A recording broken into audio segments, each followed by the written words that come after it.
is up, everybody? Listen to that.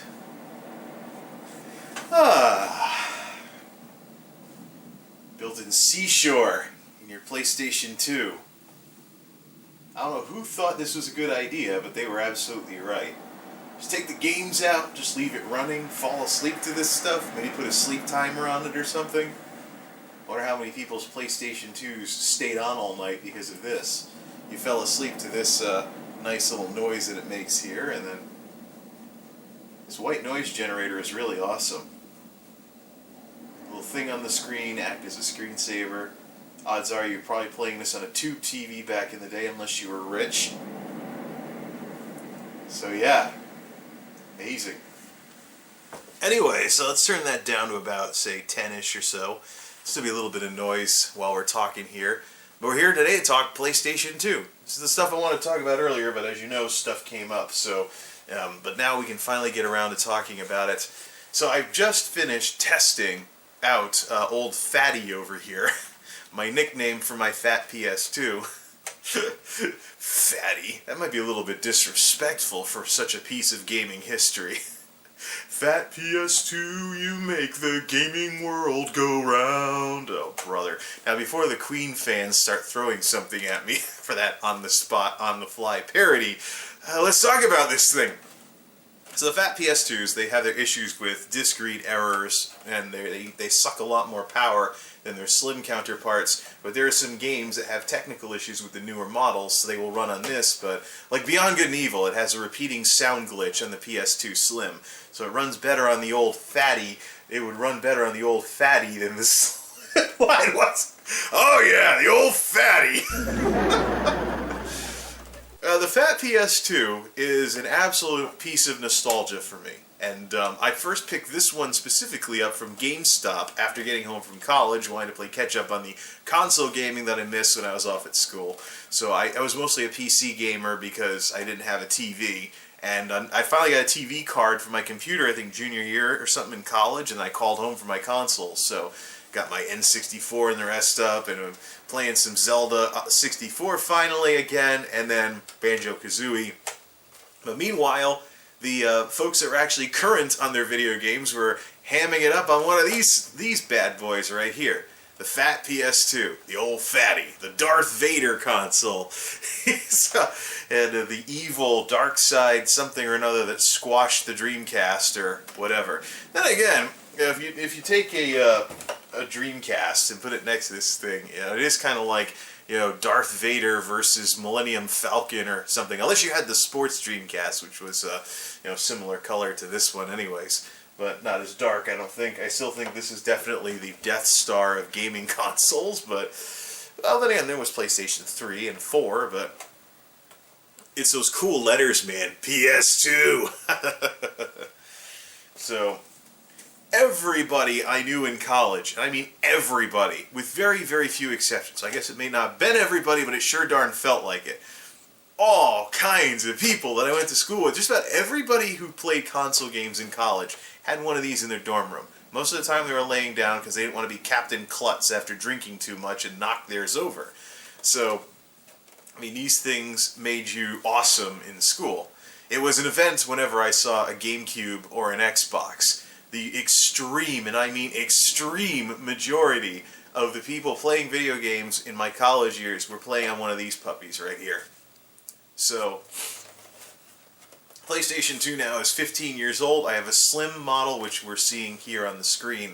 That's going to be the one that I keep because it has lower power consumption, and it's not hard to get another one of these. If, say, I want to keep playing PS2 and the Slim finally quits, it wouldn't be hard to get another one of these. But as it is right now, there's somebody that could be enjoying this system out there somewhere who isn't enjoying this system because I'm keeping it as a nostalgia box, and for the most part, it sat in my closet for the better part of whatever.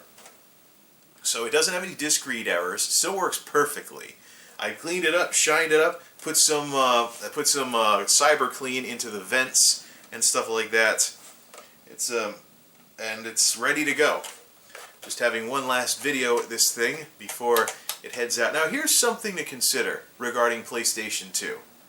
And we're getting to the topic here of, is it weird that I still like PS2? here's something to think about. We might as well get to what the darn title of the video is about. Why there's a draft in here? It feels like it's cold. I turned the heat on earlier. Maybe I should crank the darn stuff, see how hot it gets in here. But anyways, so is it weird that I still like PS2 in the day and age of PS4? Because it is, when you think about it, this is one of those creeping decrepitude, oh shoot, I'm old type things that I'm sure some of you are not going to want to hear about, but please bear with me because it's the unfortunate truth. So the PlayStation 2, this device, there's so much nostalgia for me with this specific device. Because everybody I knew who gamed in college that wasn't gaming on their PC was playing on one of these. These were all over the place in all the dorm rooms. I had friends that had these, and then there were some rich people I went to school with money to burn that had both this and a Dreamcast. And then there's some that thought they were cool because they had a Dreamcast until it tanked. But I remember there was one time, there was a guy I went to school with, he was working in the AV office with me. He went out and got one of these at launch. Brought it in. We had a classroom next door to the AV office, and we just go through a door and be in the classroom, so we could, keep an eye on the office while in the classroom at the same time. We hooked one of these up to the projector in the classroom. Nobody was teaching in there, of course, and we fired up life-size Tekken off of one of these in one of the classrooms. Life-size Tekken. It looked pixelated and polygoned because the projector was standard def, but it was life-size video games. Definitely fun for an AV nerd like myself and the folks that I worked with. So, all this nostalgia, the fat PS2 specifically, is a big, big nostalgia piece for me. But, of course, I don't want to be holding on to stuff just because of sentimental value when there's people out there that could be enjoying this system and actually playing it instead of leaving it in a closet for years on end. So I was late to the party. I picked one of those up in 2005, secondhand from GameStop, after graduation, and played catch-up. And I've enjoyed, the thing is though, because I'm perpetually several years behind on console gaming, I can still play PlayStation 2 games as new experiences, even though they're basically the system's games that you're going to find in the secondhand shops. Gaming-related secondhand reseller shops aside, if you go to your thrift stores or whatever, that's just generic secondhand stuff, the odds are you'll see a bunch of PlayStation 2 games. Hopefully they're not too scratched up. But it's really mind-boggling for someone like me, someone my age, and maybe people in my age range, because the reason why I'm asking if it's weird that I still like PS2 in this day and age of PS4 is this is a 15-year-old console. It came to the US around the end of 2000. It's now the end of 2015. This was a hot item 15 years ago. And it was a very successful console. Tons of sales. It just kept going and going, like the Energizer Bunny or whatever, until Sony finally pulled the plug on it just a couple of years back. The people kept making games for this even as the PS3 went through its life cycle, because it did stumble out of the gate and stuff like that. PS2 emulation in a modern PlayStation console is a hot issue right now, especially with Microsoft ramping up the backward compatibility on the Xbox One.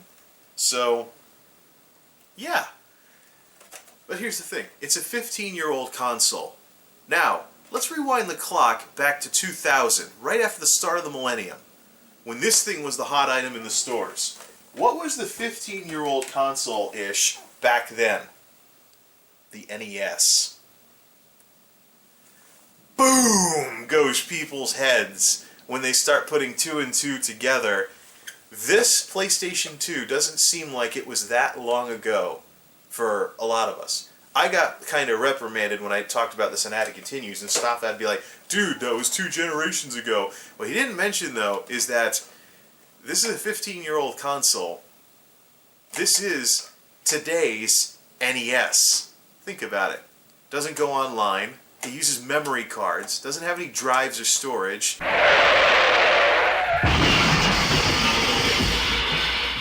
You could put a drive in it, but it doesn't come with one. You needed to put memory cards in, and if your memory card went kaput, there goes your save games. So, the newer ones have a network connector for the network thing, but I think you need Final Fantasy XI to play it on this thing. Actually, you might need one of these for FF11, if the console version even still works.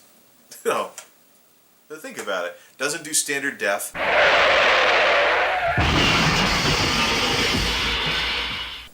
Gran Turismo 4 will hit 1080i, but it still looks lousy compared to Gran Turismo 5 on the PS3. So, yeah. This is this generation's NES. In 2000, NES was mid-80s when it came out. So, this came out in 2000, 15 years ago. When this thing was hot in the stores, the NES was in this thing's position back then. And it lines up perfectly. Because when I went to flea markets in the 90s, I found Atari games. Atari, mid to late 70s. So fast forward, all the secondhand places have PlayStation 2 stuff in them. So am I weird for still liking PS2 and still playing it as a system that I still can get games for that I didn't get a chance to play, and there'll actually be new experiences for me? Is it weird? You know? Something to think about. I do have some games right here. The Atari Anthology, since we just mentioned Atari. I have a couple of other compilation games as well. Destruction Derby Arenas. I like Destruction Derby 64 on the N64, so of course I got its successor on the PS2. Not as good as the N64 version, but maybe I just have some sentimental value attached to the DD games. Crazy Taxi! Just got that earlier. Talked about that earlier. Ratchet and Clank is the reason why I even play Sony consoles in the first place. I like the cartoony look to all of that. Echo the Dolphin. A port over from the Dreamcast. This is a game that I have because of Classic Game Room. Specifically the Game Room, if Mark by wild chance ever sees this. State of Emergency. I had a lot of friends who liked this game because they would just randomly do random stuff for about 10 minutes and then get back to their homework. So, same thing with Rampage Total Destruction, although the monster movie type thing is more my thing, whereas most of the folks I went to school with liked the State of Emergency game instead. At least until Grand Theft Auto 3 and Vice City came out. Final Fantasy X and its goofball follow-up, X-2. Well, I had to play them because I missed them when I was in college, but I'm not really too big of a fan. I think that Final Fantasy X is actually this generation's FF7, a little bit overhyped. Final Fantasy XII, the last PlayStation 2 game I ever bought new from Walmart. Might be the last PS2 game that I ever bought new at all before everything started getting discontinued. 18-wheeler! A game that I liked the coin-op version, but the home version isn't all that great because you place a machine with thumbsticks and stuff. Gran Turismo 4 goes up 1080i, but it doesn't hold a candle to Gran Turismo 5, unfortunately. This doesn't look as good.